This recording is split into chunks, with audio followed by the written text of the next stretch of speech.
Okay? So it really angered Nebuchadnezzar, so he goes and gets 3 Hebrew priests, Shadrach, Meshach, and Abednego, and he brings them there to Babylon, and he says, I want you to make this work for me. And they said, well, you're not our king, and you've conquered our people, and we're not going to work for you. And he says, well, all right, then I'm just going to throw you in there, and then you're either going to sink or swim. You're going to die, or you're going to get this thing working. Because what was Nebuchadnezzar trying to do? Same thing as Gilgamesh. Contact the ancient gods and learn the secret of immortality. Okay? So he takes Shadrach, Meshach, and Abednego, and but interestingly enough, they don't just take them and throw them in there. First, it says they don their hats, coats, and other garments, put on their radiation suits or whatever, and they went in there, and they're walking around in there. And Nebuchadnezzar, he's leery of the whole deal, so he's standing back to ask his minions, are they in there? Yeah. Are all 3 of them in there? Well, actually, there's 4 of them in there. 4? Who's the 4th one? The Son of God. Where'd this guy come from? Again, an indication that this could have been a portal to somewhere. And if it was the Son of God, I'd like to know what happened to him, because there's never any more mention about that. But after this, whatever happened there, Shadrach, Meshach, and Abednego come out, and Nebuchadnezzar praised them and made them ranking people there in Babylon and gave them the run of the place, because apparently they, these representatives of the Hebrew priesthood, knew the secrets, or some of the secrets, of the monatomic gold. Slide. Now this brings it up into more modern times. We find out that apparently the Nazis were onto this. We all know from the Indiana Jones movie that the Nazis were all after these occult things and the Ark of the Covenant and everything else. Why? Because they were religious? I don't think so. They were after these ancient secrets. They were after the ancient secrets of energy manipulation. And they began to get some of these secrets because they developed the world's first practical jet fighter, the Me-262, the V-2, the V-1, and when they overran Germany in 1945, what's on the drawing boards? Flying saucers, UFOs. They were working on them. And I have good reason to believe they were actually test flying them.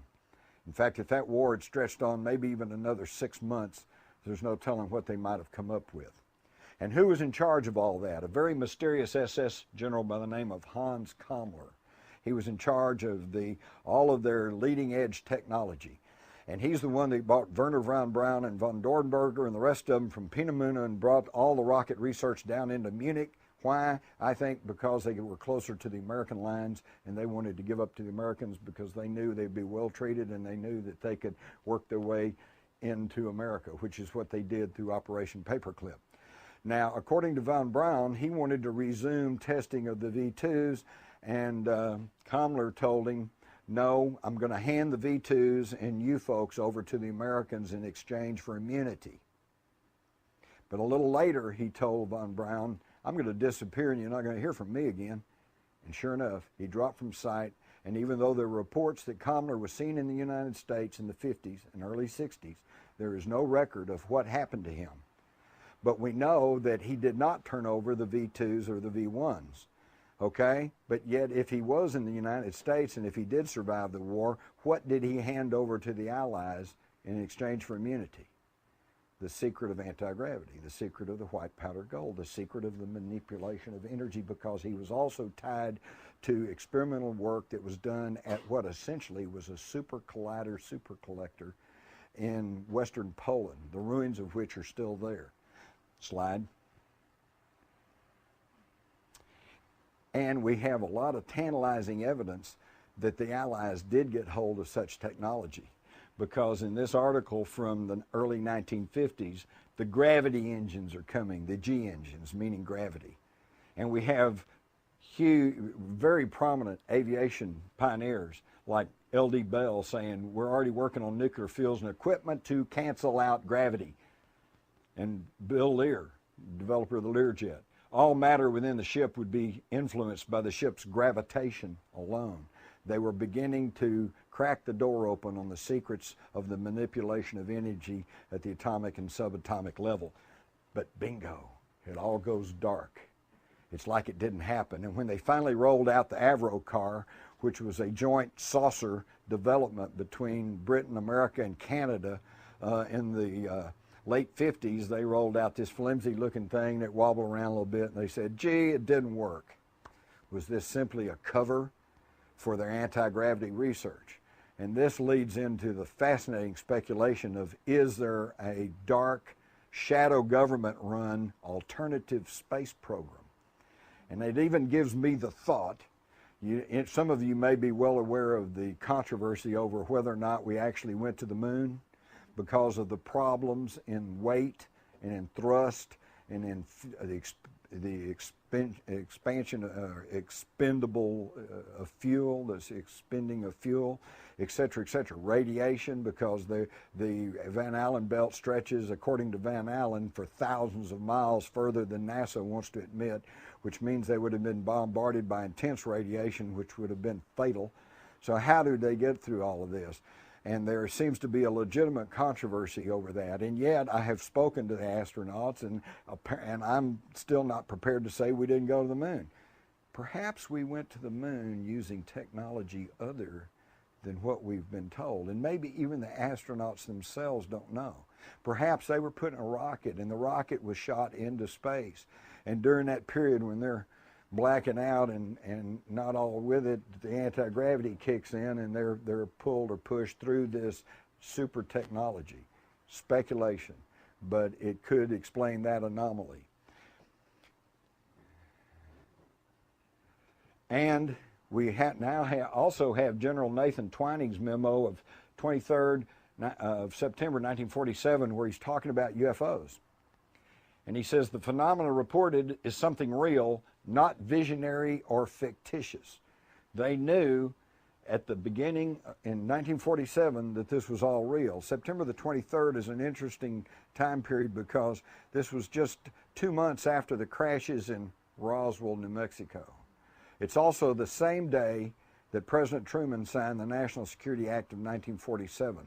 This is what's done us in, folks, because we all know that the National Security Act of 1947 created the CIA.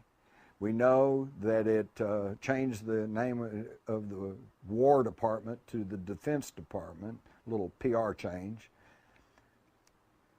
But what a lot of people don't realize or haven't really understood is that it also created the National Security Council. Now, we all have heard of the National Security Council because even up to the invasion of Iraq, everything's done through the National Security Council, which by definition takes care of anything having to do with national security. But who can tell me who the National Security Council is? President, Vice President, Secretary of Defense, and Secretary of State. 4 people. Did y'all hear that? The President, Vice President, Secretaries of State, and Defense. 3 of those are appointed by the President. So it's the President controls the whole, anything having to do with national security. This is where we went into the national security state. This is why, because creating the National Security Council, anything having to do with national security, it bypasses Congress, bypasses the Constitution, bypasses the media, and hence bypasses the public. And this is why they've kept the lid on UFOs. Why? Because they don't want people to know our deepest, darkest secrets, which is they are tampering with the basic building blocks of the universe. Manipulation of energy at the subatomic level. Slide. And by the way, in that same document, Twining says, it is possible within the present U.S. knowledge, provided extensive detailed development is undertaken, to construct a piloted aircraft which has the general description of the object in subparagraph A, meaning a UFO. So in 1947, they were basically saying if we had a crash policy, we could build our own UFOs. And I think they've done it. And that's why but don't get me wrong, I'm not saying that every UFO sighting is some sort of secret government test craft.